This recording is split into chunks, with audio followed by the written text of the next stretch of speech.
okutongoza okukwakorerwa omu kishaayi ky'egomborora ya Rutete omu disitulikiti ya Kagadi.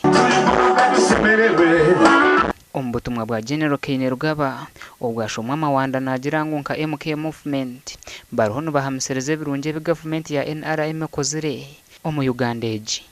Mugende musherura karuru General Mozoye omulimo gwitu nka MK Ame na MK Movement no consolidating achievements za movement iza NRM ezekozire yenda kwamanyisa ngwitwe twizire kwekorera umuhanda nasikwe positioninga ngo wire bwabashire twayetaga bebembezi abarukuza taking over from NRM ntuje kwa twine standby generator abatakikiriza nimuza kwikiriza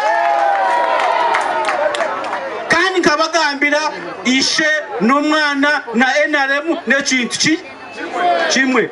Omu butumwa obu abatuura omukyanga ekyo bashaba okurinda eby'obuhangwa hamwe n'okukorera entunguuka omu maka gaabo. Nabashaba ngu tukuuma obutonde bw'ensi ahabw'okuba ebibira twabitema tutabire ebindi ntuje kuba turi ab'okwaho. James Byarugabo wabayebembiremu entebe y'ekanisa yagira ngu akanuko kiire gavumenti okutamaana omu minyeeto bakatunguura ihanga. Abasigazi ninga aba youth nebakora ebicoka ebiri kwikanshanju na munana hari buri 10 twatwine kubagurura mu kihanga twine kubatamu ninga ekitweta investment. We must invest in them.